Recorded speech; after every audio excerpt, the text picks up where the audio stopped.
Hello, everybody. It is Friday, February 3rd, 2023. This is What the Frick Live. I'm your host, Emily, and I have another host with me, Rick. What's going on, Rick? Oh my goodness. Hello. Happy Friday. Happy Friday. How are you? I am doing great. First Friday in February, the first month of 2023 down. Where did it go? Exactly. I don't remember January at all. Like I know we did a couple of these shows, but it's just time's flying by, right? Time goes by so Having so much fast. fun. It is. It's going by super fast. I want to say thank you, everybody, for tuning in at 107.7 FM, New Orleans. We love you. We appreciate you. Thank you so much. We are live on several different platforms tonight. We're live on Facebook. We're live on YouTube. We're live on LinkedIn. We're live on Rumble. So, of course, I'm going to go through my thing I do every week. Maybe I should make a video of this. This should be my intro. If I were you, I'd make me do it. Go ahead, Rick. Hey, everybody. We're coming to you live from Facebook and TikTok and my basements. Everybody tune in. Click to subscribe. From your basement? Yeah. Like, we love the hearts. The hearts show up better than the things. Everybody, we need you. Give us a heart on Facebook. Real quick, though, if you are watching via Facebook and we are using StreamYard, so if you start making comments or have questions and it comes up username, your picture's not there. Unfortunately, sorry, you got to do an extra step. You got to go to StreamYard.com/Facebook and give StreamYard permission to use your name and your picture. So we appreciate everybody. If you're watching via YouTube, give us a thumbs up, ring that bell is what my son would say. And if you're watching by Rumble, give us a positive Rumble over there. Puts us more in the algorithm. So we need that a whole lot. So smash the like button. Click to subscribe. Yes, subscribe, like, follow, all those fun things. So we have a really amazing guest on tonight, though. And Rick, you have a lot common with him in some of your past expertise. It's not even a little true. So a lifetime ago, I was a law enforcement officer myself. And everybody dreams of having the career that Ignacio had. And let me tell you, my experiences were not nearly as exciting as some of the stuff that I've learned about from him recently. So I'm looking forward to hearing some of those stories and being extremely jealous and intimidated. I might be intimidating some too with him, but I'm not jealous because it sounds very dangerous. I'm envious, maybe. I don't know. I don't think I could ever do the lifestyle that he was a part of for many years. So, who's our guest tonight? It's Ignacio Esteban. He is a recently retired special agent for the ATF. That's Alcohol, Tobacco, and Firearms within the United States Department of Justice. He's written many books. He practiced mostly in Florida, Miami area, which we all know about Miami, and Tampa, which I didn't think Tampa, because I have family that's retired there. So I don't think Tampa so much, but I've been to Miami plenty of times. I can understand Miami. But we're going to bring him on. He's written so many books over the last year and a half since he's retired. So let's bring him on right now. Ignacio Esteban.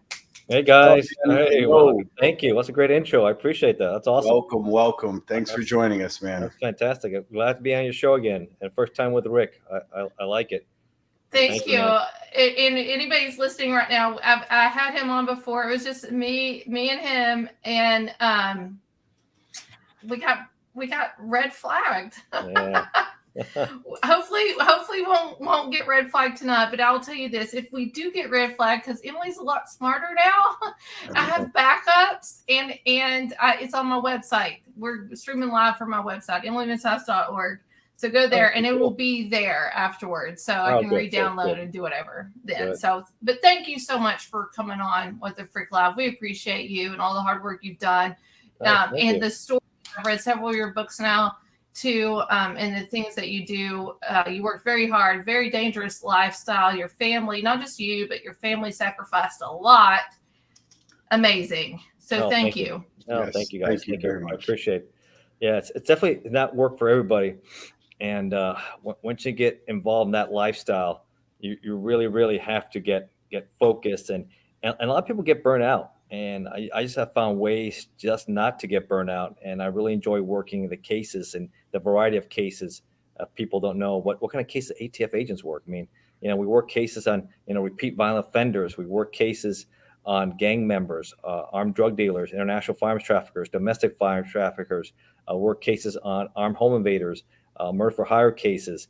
I mean, it's just a slew of things with organized crime and everything we work and stuff. So it's an interesting life, but of course, you can only have, one bad meeting and it'll go bad really quickly for you. So you got to always be on top of your game, your instincts. And we'll talk about some interesting stories in my book.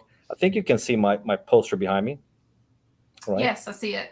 With your badge on it? Yeah. It's from my cover of my book, ATF Undercover. So it was cool. I almost called the book, actually, originally it was called my ATF Life. Then I changed to ATF Undercover, but I was going to call the Accidental Agent because, as you mentioned, you told me before the show, you almost went to law school. I almost went to law school, right? Mm-hmm. And maybe we'll pick up there. I almost went to law school too. You almost went to law school? It's like, yeah, I got accepted. I passed my LSAT, got accepted. Yes. My ex-husband wouldn't move at the time, so yeah. I wasn't really happy. I accepted Thomas Cooley, and that's in Lansing, Michigan. And it's okay. Really cool. Go Michigan. I'm a Michigan fan. Are you also accepted Lansing, Michigan, Rick? No. I was going to be on UGA. UGA. Okay. Not far from home. I don't know if I said to fly out of Miami to spend 4 or 5 years in Michigan. Michigan's great, but it's not Miami. That's hot for sure. to cold. No, it would have been absolute extreme for me. It would have been brutal. But I was able to start, and I was at FIU. You know where that's at, Florida International University. Mm-hmm. Working on my master's in international relations because I graduated from up in Tampa, St. Leo University, with a bachelor's in political science and history. So I really, since a young age, I love politics. I love history. That's in my DNA, I guess, maybe because my grandfather, he was a politician in Cuba, very anti-Castro. And so I grew up with that in my culture. You said you went to Palmetto High School, so obviously about Castro, the communists, and I'm a descendant of Cubans. Cuban also. Yep. Oh, okay. So he lived it too. So he knows it, man. And you hear the stories from when you're young. And I even wrote a book, if you guys like, called Castro and the Mob, the rise and fall of the Mafia in Havana. When Castro came to power, it was the end of the Mafia. And Sato Traficante, he put him in jail for about a few months. Meyer Lansky left the day before he came in to Havana and he left everything behind. Havana Riviera, all these big mobsters that had all this money, lost it all just like that. That's an interesting read there. So that's part of the culture that we're in Miami and what we're experiencing because our families lost everything. Hardworking families lost everything. Everybody leaves. So that's part of the story I tell with Castro and the Mob. Fascinating story there. What year were you? And you were in South Florida, right? Going to high school. What years were you in high school? I graduated in 89. So you remember, like you were like Escobar, drug war, cocaine cowboys, Medellin cartel. Like this is what you grew up with. Like I remember, I knew the stories, right? I knew the kind of nostalgia that growing up in Miami, you'd hear these things, but hanging out on the beach and all this crazy stuff. But you watched it happen live. So how much did that growing up in Miami affect your decision to become, law enforcement? That's part of it. Yeah. I mean, obviously you're watching Miami Vice, right? You grew up watching Miami Vice. Yes. I messaged Rick tonight. I said, literally, we're interviewing Miami Vice tonight. I know. I'm so jealous. Yes. Yeah. You look at those kind of shows. That's a place you back your head, right? Mm-hmm. Or you watch like The Untouchables. That was during my high school years. That's a great movie. Mm-hmm. In '87, right there. He's Elliot Ness, a legacy ATF agent, Bureau of Prohibition. Eventually, the agency becomes what's today ATF. So he's a legacy ATF agent, which is a cool story told there. Taking on one of the biggest mobsters from the Chicago outfit, right? I wrote a book about that, Chicago crime bosses. So, I write a lot of short books. That way you can read it. And if you know about subject matter, you understand it. And then you can do a deeper dive on bibliography and really get in the weeds if that's something you like. So, yeah, Miami Vice was there. You see, and just look, local news. It was enormous, the amount of seizures of drugs you would see every day in and day out, being from Miami. The local news, WSVN. I mean, WSVN, you had a big guy there named Rick Sanchez at the time. I don't remember him. Yes. He was always pumping up, sensationalizing. And you're watching this stuff, and you're like, man, this is Miami. This is what, you grew up in and you watch. So it's like we talked before, law school's expensive, right? Mm-hmm. And it's like, man, still I even know. then, the mid 90s, we're looking at now about 95. And so I decided to start putting in for some Fed jobs. It's funny, Windows 95 just came out. The internet's brand new. I decided to buy myself a It's computer, 95. right? And I teach myself, and this is back then, emails, and I taught myself how to go online surfing. And the federal jobs were advertising federal jobs then. It started then. So people really didn't know this. I was way ahead of myself. What's the internet? What the heck are you doing with your email address? No one, a lot of my people didn't know what all this stuff was in 95. Windows made it easier. You know how hard, remember with DOS, it was to go on a computer? It really wasn't easy. And Windows just changed everything. So that was part of it. And because of my background, I spoke Spanish. I had a background in cultures, customs, and needed Spanish speakers because 90% of the flights coming in were from Latin America. So it was a no-brainer. And I said, I can be making quite a bit of money working with customs as an official. They train you. I'm athletic. Back in college, I also played tennis. I had a scholarship, played number one for the university I played with. So I was a very fit person. I ran a lot, swam a lot, and my dad taught me how to shoot also. So we also used to go to Tamiami Gun Range, which is out there on A Street. I don't know if you're familiar with there. And we used to do a lot of shooting there too. So I grew up also. My dad was a gun enthusiast. He liked it. So it just ended up being a good fit for me. And I picked up with customs, and man, the rest was history for sure. Where did they send you through? Did you go through a FLETC? Yeah, I did. Where was that at? Glencoe, Georgia. We went through Brunswick. Yeah, we went through New Mexico. Oh, okay. Wow. What's the name of the city? Artesia? Yup. Wow. Yeah, Border Patrol. That's where Border Patrol goes, right? Yep. There's a couple small agencies out of there. Yeah. It's funny, right? Like, so I wasn't military. I wasn't prior law enforcement. A lot of guys, were military. A lot of guys were, fresh out of local PD jobs. And we show up there, and I have, the most fun probably of my life is just training, for my new DHS law enforcement gig. And it's funny, like I hear your story, and I'm like, man, your life and your career is what we all expected to have, right? Everybody who's going through the training and you're shooting and you're constantly shooting and you're, kicking down doors and you're learning all the laws, like, oh my God, this is going to be my career. And then, I did it for almost 10 years and I don't have any exciting stories to tell. Yeah. And so I read your book and I'm like, man, he was able to do it. I say do it right. And I'm sure a lot of people would disagree with me. But my question is, where did you know getting into it that you wanted to have this type of career? Were you looking for that almost constant action, it feels like? Yeah, there's a lot of action. I wanted some action for sure. I mean, you get all that, fed to you. You see cops, right? You see all these shows online and you talk to people, and I'm athletic. I'm young, right? I got into my early 20s, pretty much right out of college.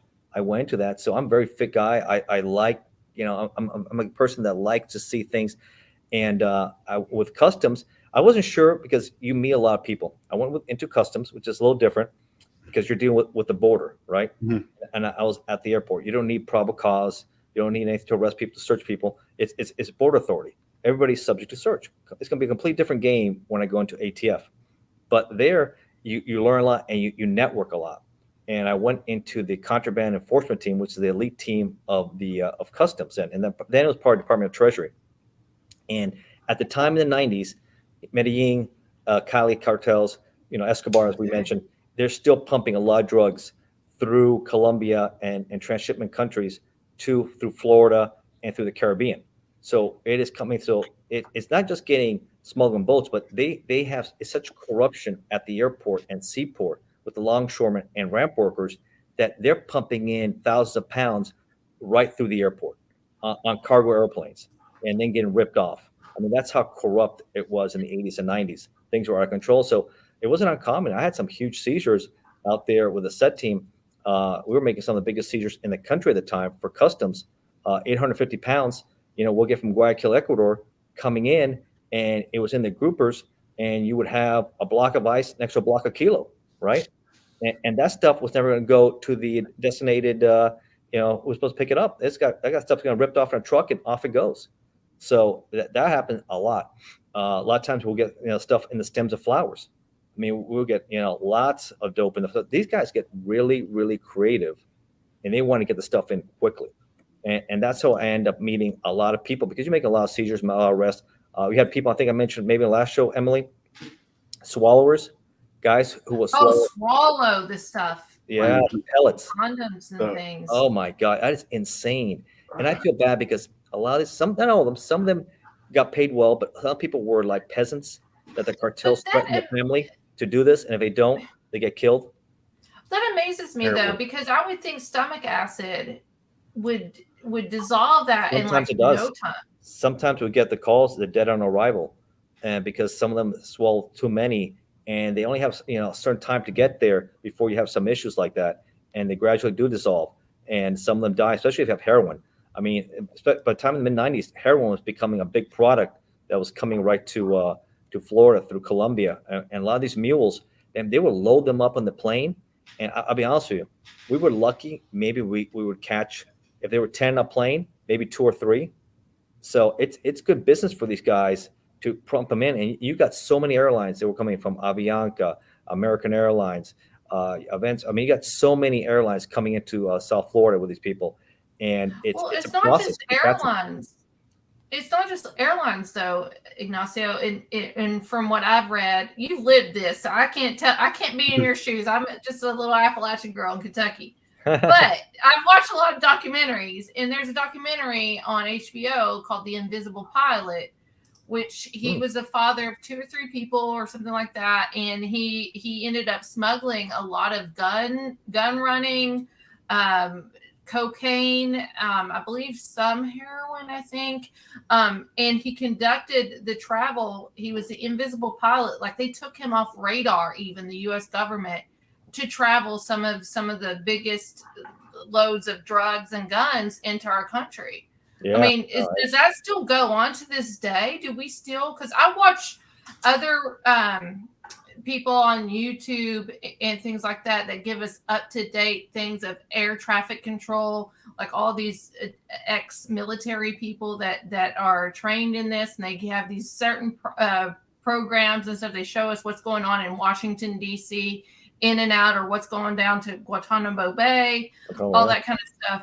I mean, if they can have an invisible pilot back then, do they still have invisible pilots now that's still smuggling? Oh, they're still smuggling big time. It's not from Colombia. I mean, the Colombian cartels are done. The ones who are the most powerful now are the Mexican cartels. Cartels, right? Yeah. Oh, Mexican cartels. They're the king. They're the king of the drug game. Do they run our street gangs? I think so. Yeah. I mean, I put that in the books there on the Mexican Mafia, the ties with MS-13 and other ones, and they really they're using them to pump in a lot of the drugs, and they're selling them on the streets, and they're getting, of course, the land border. I think is a lot easier because of corruption. There's a lot. I mean, there was corruption when I was there, so it just as my first couple months on the job, right? I'm in my early 20s, and we're looking at 1996. I just came back from the academy, right? You got the nice shiny badge, right? Yeah. You're ready to rock and roll. Phenomenal shape, ready to conquer the world. Ready to kick some, you know what? And all of a sudden, I noticed that one of our supervisors, he just looked really nervous all the time. There's like something not right about him. And a few weeks later, the agents, because we're inspectors, but we're officers, we carry guns, we have arrests and everything else.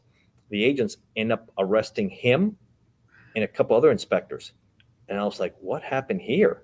And I don't know if you remember where Tamiami Airport was in Kendall, a very small airport. Kendall, private airport, yeah. Private airport. So we have customs officials there. We have international flights coming in. The small aircrafts come in there. Is that for major planes, but private, like you were talking about? Yeah. The flights will come in loaded with dope, with cocaine from South America or the Caribbean, and he would clear it himself. He would go in there, clear the flight himself, and then have the Hondo Police Department do the escort of all this drugs going into somewhere else. And I think also Hollywood was involved. And that was a big thing. Oh, Hollywood's always involved. Politics, Hollywood. How much does he make? Yeah. That's what I was going to ask, Rick. Good. I know that was your question. I stole it. I'm sorry. No, it's good. But how much does that guy make? What does that cost for him to sell? What's the worth? Yep. Yeah, when you're making that, it's probably he's got paid a good $1 million or $2 million to do stuff like that. That's mid-90s. That's before inflation. Is that per transaction? Is it? And it's now maybe it could be. I didn't find out what he made exactly, but can you imagine your chief is involved in that, and you've been on the job a few months, and all of a sudden it's front page of the paper, and you're thinking, what did I walk into in Miami? And it's not uncommon. You see the ramp workers getting arrested all the time at the airport, the longshoremen at the seaport getting arrested. We had other customs officials getting arrested. I mean, and I hate to say it, the land border, you see a lot of corruption, a lot of problems also. And on top of that, you have all these secret tunnels, right, from Mexico to our country. Yes. We got a lot of tunnels. And El Chapo became the master of the tunnels. I'm glad you brought him up. El Rápido, they used to call that guy. El Rápido. He was escaping quickly. We hear about the south border, right? And I think a lot of people's mind go to, we can look into the sky and we can see like millions of years into the past, right? Like the things we can see, like pinpoint on the moon, and now we have a rover on Mars and all that stuff. Yeah. And you mean to tell me that we don't have the technology to make it to where we can't detect these tunnels and, you know, put an end to it? Like, come on, what's going on down there, Ignacio? Like, how have we not figured out a way to prevent this? Yeah, there's a lot of issues there. They have to. There's so many tunnels. Plus, don't forget on the other side, there's a lot of corruption. And Lopez Obrador, his tactics there. A lot of people deem him a socialist out in Mexico. And I hate to say it, all of Central South America has gone to the left more than ever before. Oh, I believe that. Yeah. You have Nicolas Maduro in Venezuela, very, very corrupt. You have now Brazil, one with the leftists, Silva. It's just the whole thing is going as a house of cards that is about to collapse. And Lopez Obrador has been attacked very soft with cartel leadership. Very. Do you think it's going to collapse though? I think so. I think Mexico the corruption is so bad in Mexico, and the cartels are so powerful. And we talked about El Mencho Cervantes and CJ&G. They're now the big rivals for Sinaloa, and they've come up the ranks big time. And he used to be prior law enforcement in Mexico, and that's what he knows the game, right? And he became and he's very violent and ruthless. He doesn't care if you're law enforcement, military. They use RPGs. They shot down military helicopters. I mean, this is a different level. But this guy Cervantes is not like El Chapo or Escobar, where you knew where Escobar lived in that big palace.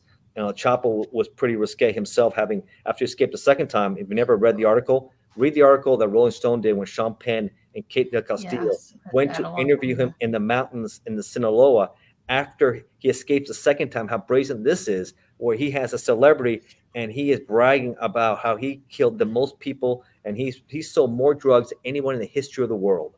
Why is Sean Penn always involved? But you know what? I don't think he escapes a third time now that he's out there, Florence, at Supermax in Florence, Colorado. Why is Sean Penn always involved though? Why? There's always some Hollywood element. Sean Penn is involved with all of this stuff, even over in Ukraine. He's involved. Yes. Sean Penn's there. Did you see that special he did when he went to Haiti?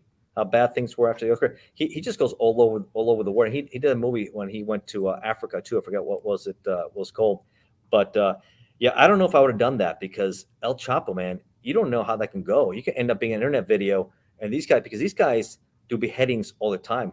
These guys are absolute ruthless. They do acid. They'll put your body in acid. I mean, they do so many bad things that it's just unbelievable. And if you haven't seen how brutal these guys are with each other, you can go online on YouTube or wherever, and you can see the videos, what these guys do with each other. They start early as killers. Sicario. I mean, how do these guys rise up? This guy, El Chapo or Cervantes, they both came from absolute poverty. One guy was selling oranges in the street. The other guy selling avocado. Absolute poverty to being. Now they're saying Cervantes, El Mencho's worth about $50 billion. The Mexican government put in He's billion. In Kentucky, heavy in Kentucky. These guys learn how to kill early. I have a question about El Chapo, though, real quick, because this is recent with Biden in his traveling schedule. But El Chapo, one of his kids was just arrested not too long ago, like a month or two ago. Less than that. Less than that. Yeah. So is that a big deal? Because I think El Chapo, Rick, we talked about this a little bit. I think he had like 20 kids or something. Is that a big deal that El Chapo, one of his sons, was he the major person in that cartel? He's involved. But guess what? There's always someone going to step up. When you got billions and billions of dollars, you got the nephew, you got other. He has like four brothers. Someone else is going to step up. I mean, it's just not. It doesn't end well. The war on drugs is a disaster for our country because the partners we have are all corrupt. They're implicit with this. They're involved with this. We got a president that has a son that smokes a crack pipe all the time. It's all over. Yeah, and we're giving out free crack pipes now too. Yeah, he's a winner. He's an embarrassment too. He's an embarrassment, a winner, and then now he's blaming that the laptop was stolen. Right? They didn't say that now. Hey, pops, man, tell him that the laptop was stolen. He's covering himself now. I almost think it was an outcry. I think he wanted to get caught in many aspects because he was tired of the abuse and things that he was going under, and now he's backtracking because now he knows how powerful everybody is and he's scared. Okay, Rick, go ahead. I'm sorry.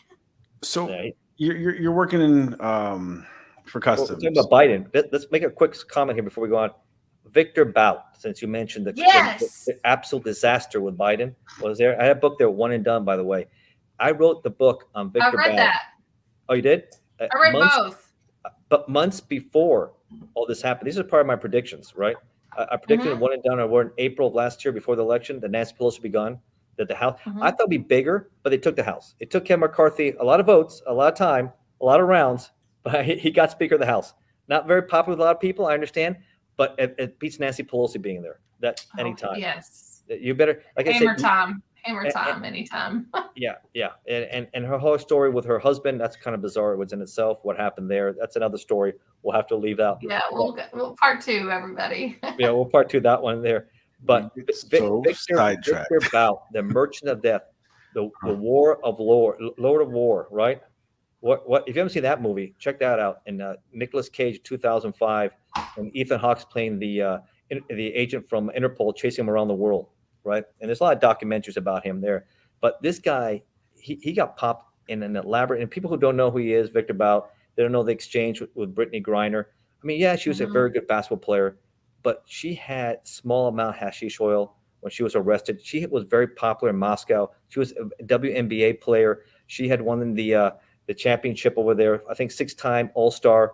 Okay, great. But they don't compare for the exchange. Normally it has to be equal.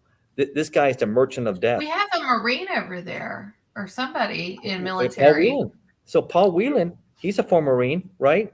He's there. He's done 4 years, and they hit him with a trumped-up espionage charge. So, like I said, Biden is like playing checkers, and Putin is playing chess because they arrest our Americans on BS charges, right? And yet he asks and demands for the worst of the worst to come out. I mean, these guys were KGB together. Bout was in the Soviet Army together. He was a linguistic specialist. The guy mastered 11 languages, from Farsi to Arabic to Portuguese to English, Russian, French, you name it. The guy used those skill sets. Impressive. And when 91 happened, the Soviet Union collapsed. This guy took over, and he became the biggest, most infamous arms trafficker in the world, used an enormous transport company. And all of a sudden, he pretty much lit Africa on fire. He put that continent on fire from guys who fight in wars with machetes to now fighting with AK-47s and beyond. And that's why the movie Blood Diamonds also was popular, because he took Blood Diamonds came in. Yeah, Leo DiCaprio. He took payment in anything. It wasn't just have to be dollars. He got paid in blood diamonds. He would make more. So he started. He was tied in with Gaddafi. He was tied in. Well, I was going to talk about Gaddafi though, but see, the Clintons were trying to do legal weapons trades in Libya. So when all that stuff went down, and that's what they try to kill off. Well, they did kill off Gaddafi, but Gaddafi was making Libya one of the most financially impressive cities or countries in that area at the time. Like the education was free, electricity was free. He's a socialist communist, just like Castro. He was a communist socialist. He stole the money. He was corrupt. His whole family was corrupt. And you know who killed him at the end? His own people. They had enough of this guy, and they grabbed him. And when he was trying to escape, the drones fired upon him. His convoy got blown up, and all of a sudden he's running, and that's when they get him in the tunnel and they kill him. So Matt Lemmings is watching. He's one of my friends. So thank you, Matt, for watching. Real quick, he has a question. Is our leaders purposely inadequate? I think he has health issues for sure. I think he makes bad decisions. I don't think he'll make it for the other term, like 2024. I think Ron DeSantis or do you think they put him in there purposely to be inaccurate? Like, do you think that they knew that this stuff was coming? Because Kamala Harris, nobody likes her, period. Even before she was VP, like, nobody liked her. Like, I don't think she's fit either to be president of the United States. So I think we've got. Do you think they did this on purpose? Do you think there's somebody in the basement? I hope so. I would hope there's someone in the basement. We need someone in the basement because these two are. Rick's in the basement. Rick, you're in the basement. Maybe I'm in the basement too. But I don't know. I don't know if we should. This show's already been red flagged, so so right now it's just all. No, I'm sorry. Everybody go to emblemishauce.org, emblemishauce.org to see this show, and I will post. No, but this is just an opinion. But these are books that have. These are my predictions that came true. Right. These are things that came. We're not saying anything negative about anything else, but the predictions came true that. They lost a house, which I predicted would happen. The Senate was close, right. and that they're having he's going to have a lot of issues with the upcoming election. In my opinion, I think DeSantis could be a runaway, and he was a red wave in Florida. He's running, Rick, it was a huge red wave in Florida. I mean, he crushed it. He needs to keep Florida red, in my opinion. But he has not announced that he's running for presidency. Yeah, I like it. I like your shirt. That's a perfect for your shirt there. I like it. Oh, I know. I am a red waver. Yes. Over here. Yes. But let me tell you this. I don't like DeSantis in some ways. Oh, you don't? Oh. So I think both parties are super corrupt. And when I start following the money and I find out the same people that sponsored Obama are the same people that sponsored DeSantis, I have questions. Yeah, I have questions too. But I'd rather have DeSantis in power than this guy. That's for sure. It's like, hey, do I like Kevin McCarthy? Do I think he's kind of wishy-washy? Yeah, but do I like him a lot better than Nancy Pelosi? I like him more than Nancy Pelosi. But after listening to, I can't stand Marjorie Taylor Greene. I'm sorry that this gets I do not like her. I think she's out there. Yeah, absolutely. I don't like her. I've watched some of her trading. What do you think of George Santos? I love his heart. He doesn't even know who he is. Who is that guy? I saw a picture of him as a drag queen in Brazil. I honestly think maybe he's in there. You think you get involved in this, did we, man? This is a great show now. I think he's a spy. I think he's spying. There's some kind of covert thing going on. I don't know. Situation. The strangest thing I've ever seen, and I've been watching politics. I have never seen anything like George Santos in my life. That is the hottest topic right now. He's a spy. There's something going on. He's down in a basement late at night. No. If he was a spy, he'd do a better job of, hiding his secrets. Like he told blatant lies. It's always in plain sight. It's always in plain sight. And the fact that you think other people are sitting here thinking that he's a spy? I think he's just crazy, to be honest with you. I think he has one of those split personalities where he decides to become something and then he becomes something else because he denies that he dresses up. He's a cross-dresser and he goes into these festivals and he becomes somebody else. Which it's okay. It's completely okay as long as you're honest to the American people. J. Edgar Hoover was a cross-dresser, of power, right? The head of the FBI, J. Edgar Hoover, was a cross-dresser. I wouldn't be surprised if Bush is at this point. It's okay. People can do, whatever. We're very accepting in their own. Just don't kill people. Just don't kill kids, especially. And I want to talk about Shift and Chateau Marmont because Shift, I troll him on Twitter. I'll just tell you that. Oh, okay, I got you. But President George Bush. But this is bribery. Well, President George Bush is a whole other story that we can talk into, and Barbara Bush and all that. But bribery, here's something I want to get into, because we have Jeffrey Epstein, we have all this stuff going on, and the more you follow the money, the more you follow the trial, it gets bigger and bigger and bigger. But yet, all these people are super quiet. So when it comes to the Mexican cartels, or comes with government and all this drug trafficking, all these gun trafficking and stuff, what is bribery? Like, obviously, I think it works. So how much money do these cartels spend in bribing people to stay quiet or not say anything? Like, how much is going out? During the trial with El Chapo, right, in New York, in Manhattan, it came out that people said that who testified during the prosecution that he had accounts of over $50 million just to bribe officials necessary to get what they need done right there. And allegedly, Peña Nieto, who was a president at the time before Lopez Obrador, he was paid allegedly over $100 million. He wanted $250 million, and El Chapo said, "No, I'll pay you $100 million." And allegedly he took it. Then he said, "And I'll look the other way. You can be a fugitive for the rest of your life."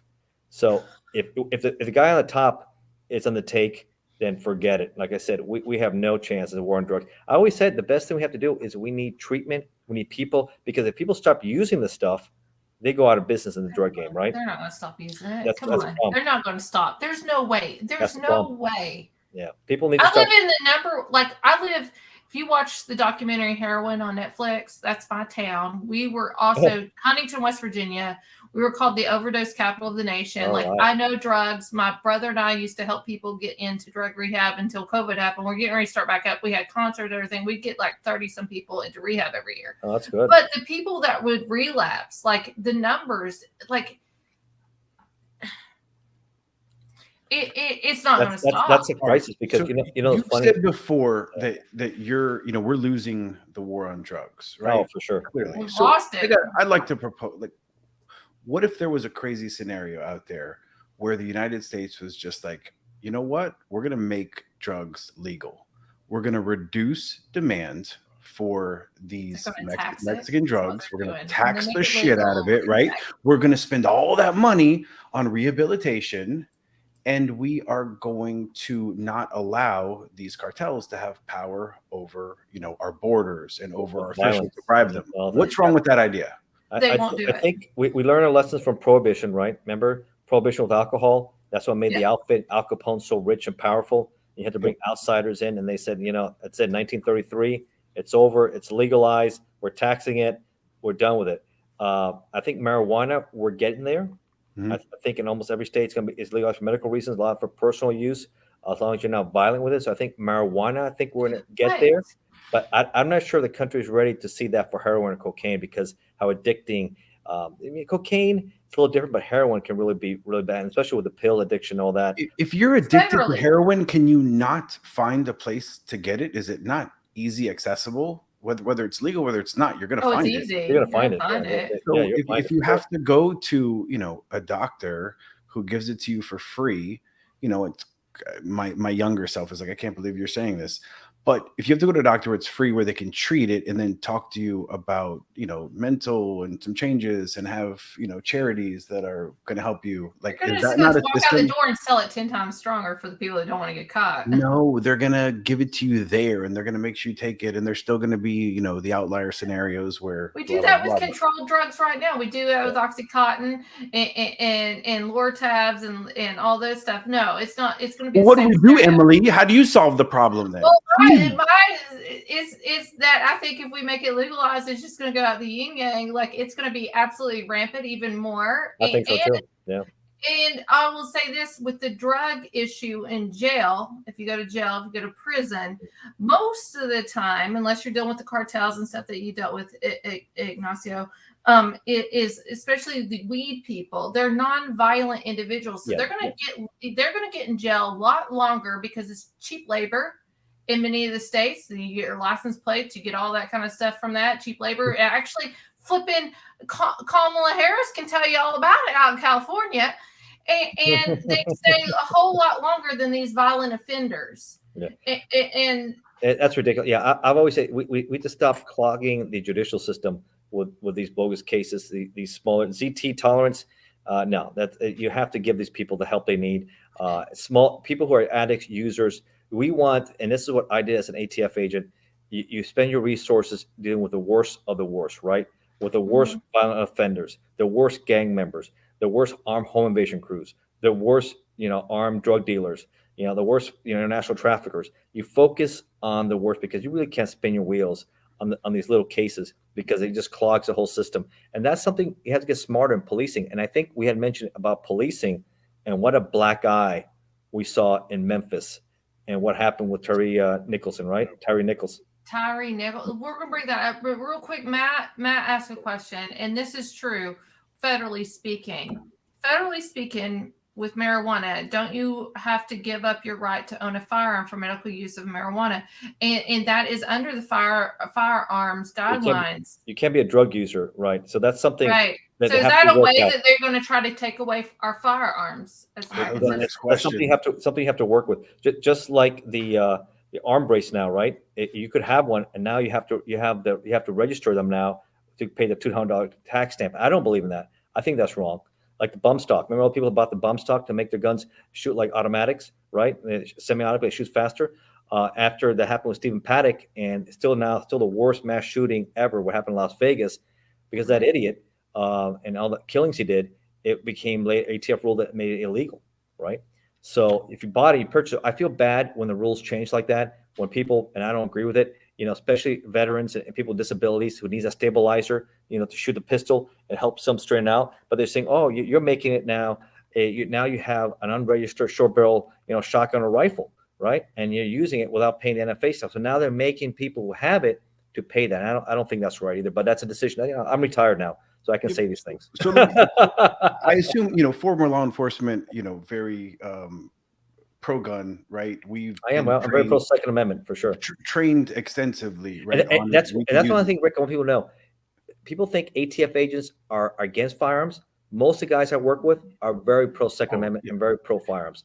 So you're running, let's say you're running for Congress, right? And you're standing up giving a press conference, and they say, Mr. Esteban, tell me your stance on drugs. All of our kids are dying. What is your stance on drugs? What are your stance on guns? How are you going to take the guns off the streets? What's your response? No, you don't want to take the guns. You want more guns. You want law-abiding citizens to have the guns, because if you've seen, let's look at an example here of what happened in Monterey. I wrote a book about the worst mass shootings in U.S. history and how it's stopped from happening. And what are the solutions I gave? And you watch the consistent pattern of what we're having is that the people who are in gun-free zones, who are not armed, are victimized. And those who are armed, look at the mall in Indiana a few months ago. The guy who had a weapon, the guy comes out of the food court, right? He's in the bathroom. He comes, scares out. He starts shooting people. He addresses the guy immediately and kills him, right? Well, guess what would happen if he wasn't there? Police hadn't arrived. He would have killed all those people in the food court. It would have been a house of horrors again. So that's the lesson we have to learn is a good guy with a gun will always try to address the bad guy with a gun. And we need people who are out there protecting and doing it. How about at school? Yeah, that's another black guy. What happened in Uvalde at Robb Elementary?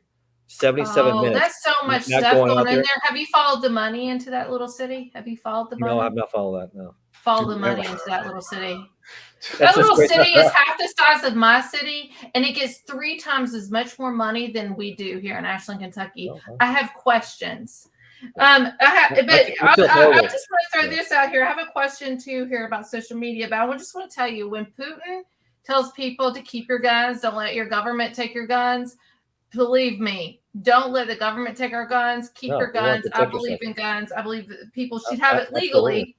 Absolutely. But so these cartels and this stuff that's going on, because there's, we have the thing that we traded that gun guy, Victor. What was his name? Victor Bout. Yeah, the merchant for the basketball player.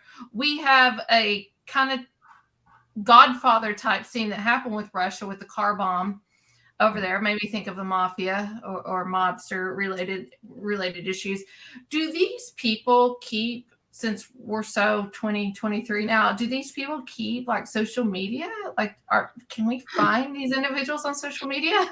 El Chapo have a Facebook account. El Chapo, I don't think El Chapo. I don't think El Mencho. Well, like I said, El Mencho, because he was prior law enforcement, and I was finishing the story. He's not like Escobar, and he's like El Chapo. Chapo's on the Supermax, right? So eventually he got caught, and he won't escape a third time. I'll tell you that. He's in a short cell. He's in a tiny little cell, and I heard rumors that he's fed up and he wants to cooperate. And the question is, what can he do? Well, maybe he knows where El Mencho is, because he is hiding in Guadalajara and he has security teams around him. He doesn't live like Escobar and doesn't live like El Chapo. This guy lives very modestly. He hides a lot. And when he sees unusual cars or movement, his security team moves him a different place and hides again. So very different guy, lots of money, lots of wealth, but he's a different cat than these other two. And he wants to be, the next Escobar. He's now feeling that CJ&G, the Jalisco New Generation, can be now bigger than Sinaloa. Well, And who knows? El Minto's girlfriend got caught here in Lexington and Yes, arrested. yeah. His bounty now is bigger than El Chapo was. His bounty right now from the U.S. government is 10 million. El Chapo, after escaping the second time, was 5 million. So You don't think these people tells you know where he's where at. they are? Don't you think they Exactly. do balloon? Like we Balloons? have a China The balloon. Chinese balloon, yeah. Like, don't you think they do balloon technology or something here? They know where these people are. There's a kickback somewhere. Well, it's corruption. Yeah, I agree. The Mexican government's protecting him. They know where. I think the police know where he's at, but they're part of. Remember, he's $50 billion. He can buy. And like I say, they have the carrot or stick. Either they buy you or they kill you. Right? I'll give you a chance. Now we'll do House of Horrors, not just to you, but to your family and everybody else in between, and teach you a lesson. This is what happens when people mess with us, and they do really sadistic things while they do it.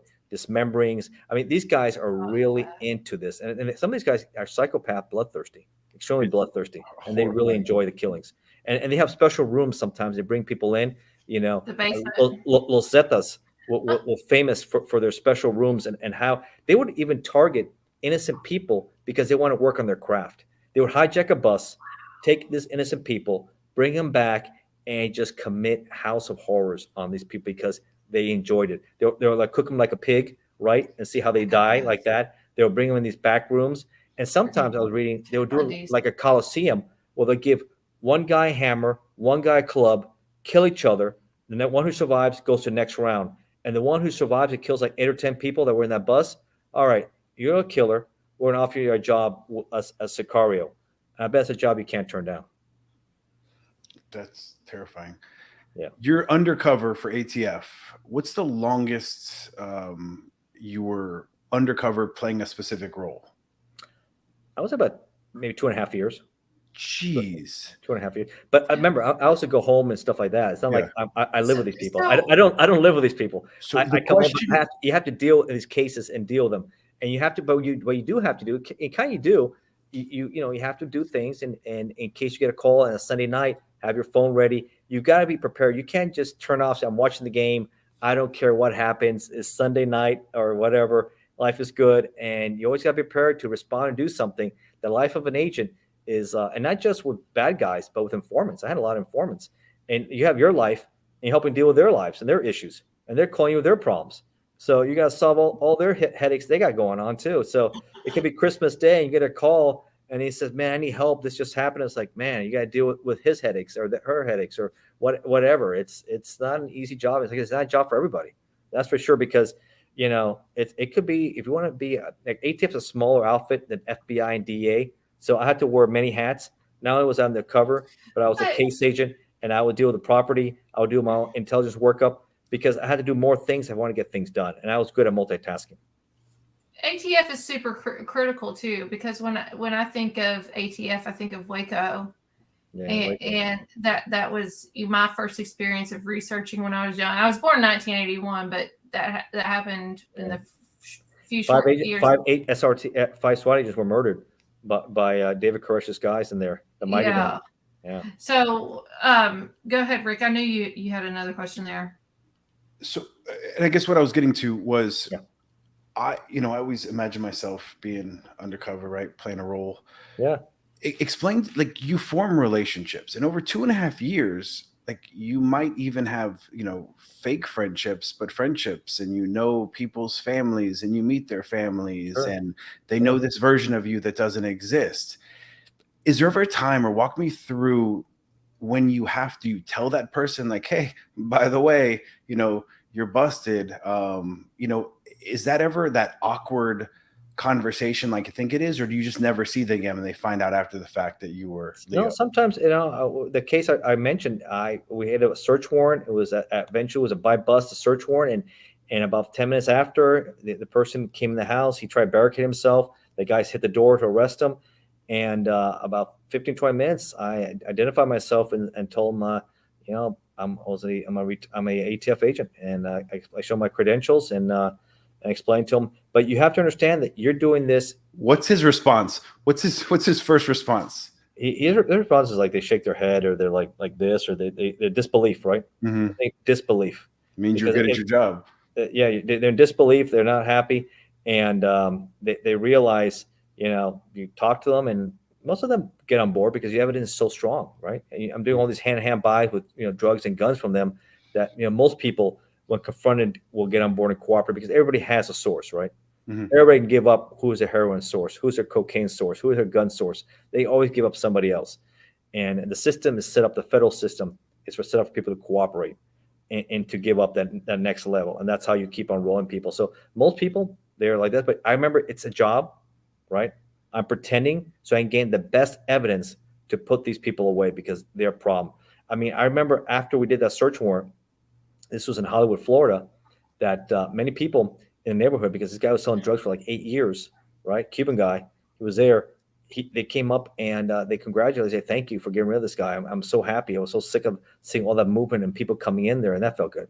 Yeah, that felt good to hear that because it was a problem for the area. You don't want your kids seeing this guy selling. He was selling drugs all the time. There was so much activity at that house. It was just unbelievable. So at least in that block, that area, we made the neighbors happy and make them feel safer because you never know how things could turn out. You could always get a shootout or something could happen like that. So for sure. You're over your career, the opinions of like the American public on law enforcement has kind of changed significantly. And maybe now since you've retired, it continues to move in a particular direction. What are your thoughts on how people kind of with the perception of our brothers in blue and even from the federal side, and how do you think that we the law enforcement community combats that and comes to terms with what's happening and move forward? I think we talked a little bit about Tyree Nichols, right? About yes. what a black guy for law enforcement, but it's more not just for law enforcement. I think a bigger black guy was what happened to Uvalde. That was an absolute failure right there. 77 minutes, not going to be. I do active shoot training when I was in ATF, and you're trained. You got 2 or 3 guys. Shots are being fired. You go in there. I mean, these kids had nothing. These teachers had nothing. You're armed outside waiting, and he's just committing house of horrors. There was parents that were going in there rescuing their kids. They're trying on the other side of the school. I mean, they're willing to go in there. They're willing to go, and they're getting tased. They're getting pepper sprayed, and they're getting arrested because the perimeter team would not let them in there.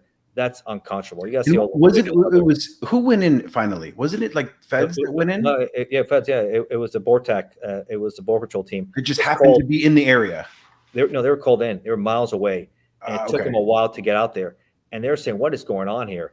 And they want to hold them back, and they said no. But they were already there. Feds there on the scene from I think HSI and DEA, and they said the chief there on the small police department there made an awful decision.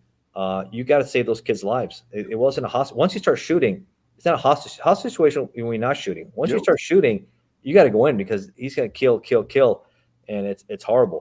And with what happened in Memphis, those guys just lost their minds. And once they got him and they start stomping and beating and everything else, they went from being police officers to thugs. And that's all thuggery. Mob mentality. That was thuggery, complete thuggery.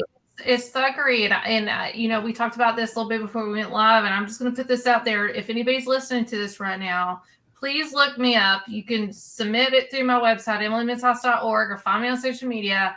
I've researched these guys out. I cannot find them on the payroll of Memphis Police Department. Well, they've been fired now, that's for sure. Well, they weren't on the payroll in 2022. They were not on the payroll in 2021. So if anybody wants to research these fellas out and get with me, please, please, please do. I could be wrong. I'm only human. I'm in Kentucky. So I want to know the money. I always follow the money. I have a bachelor's degree in accounting and finance. I follow the money. That's good. That's good. So I have questions. I have a lot of questions with this. I think this guy was targeted. The neighborhood he was in was not that gangster. It was a really nice neighborhood. There's something going on with this. I think it's politically motivated in some ways. He was a nice guy. He's a photographer. He had he did skateboarding and stuff. Videos. He did a lot of stuff. I don't understand. Something doesn't feel right in my spirit about it. Reckless drive. I've never seen for a traffic stop. A guy get yanked out of the car for a traffic stop like that. That is just unbelievable. And then all of a sudden, I think they're actors. I think they were hired. Yeah, and then the way they end up. What's the end goal there?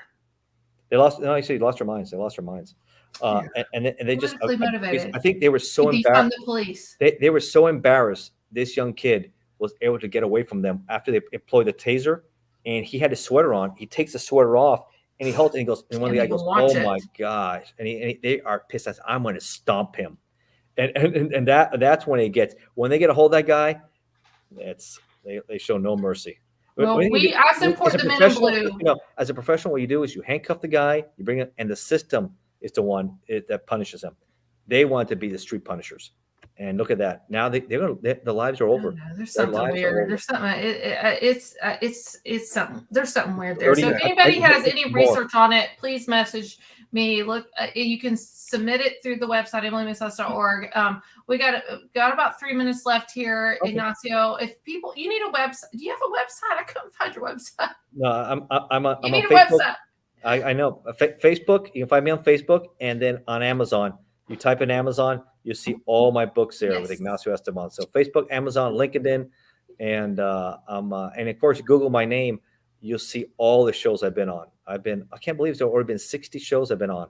You wrote 60 books now too, 60 right? books and 60 shows. How about that? You write books faster than most people read books. Yeah, and they're short reads, folks. So understand they're short books, short reads, but they're very informative. My autobiography is the longest. That's about 25,000 words. But the other ones are smaller. But like I said, if you don't know anything about Victor Bout, read my book. You don't know anything about the DC sniper cases, which I was out there for that, with Muhammad and Mavo. Read my book. I mean, there's so much more we can talk about. Yep. You don't know anything about Castro and the mob. What happened to the Mafia, the rise and fall of the Mafia in Havana. You can read that. You don't know about El Mencho, El Chapo. I used to have a book on biker gangs, some of the worst biker brawls in world history. And you really can see how they're even worse. Like in Australia, they call them bikies, and they're horrible. The Nordic battles. If you haven't seen the Nordic wars between the Hells Angels and the Banditos. I want to know about China. I want to know about another Xi Jinping. I want to know. We don't talk about that much on the shows that I have people come on, guests come on. We don't. So me saying that means that you got to come back on. Yeah, and Kim Jong-un, Little Rocket Man. I wrote a book on Little Rocket Man. Well, we appreciate you so much. I love the show. Sure, it's man. Awesome. Yeah. You're going to have to come back. It always goes by super, super fast. We thank you. No, thank you guys. All right. Hopefully we do it again. Yeah. Yes, we will. Thank you. We'll let you go, and we'll be scheduling a date soon. So thank you so much for coming on. All right. Thank you for your audience. Take care, guys. Thank you. Talk to you soon. There we go. We had Ignacio Esteban on. Yeah, we did. It sounds like a mafia name too. I think it's because it ends with a vowel. His first name. Oh, like always, I had a billion things I need to talk to him about. Well, I had 2 check marks on my page here. Look at all my notes. I had 2 check marks, and that's it. Oh my God! I'm just looking at the stuff. It's like he's coming back on. I'm gonna schedule him already. Whatever. I'm scheduling him already. He's gonna have to come back on. I'm gonna have to move somebody. I'm sorry if anybody's listening to this. I'm gonna move you. I think people want to hear some more details about like specific cases, like the actual, the places he found himself. We didn't. This is all your fault. This is all your fault. You just go on these. Jeez. I'm so mad at you right now. Because of politics, you know that because I'm on another show here on 107.7 FM New Orleans at 10 p.m. Eastern Standard Time. The Centralist. You need to come on one night, Rick. No, that's not my. I don't know. I'll get. You guys would destroy me. I would chewed up, spit out. I feel like like with the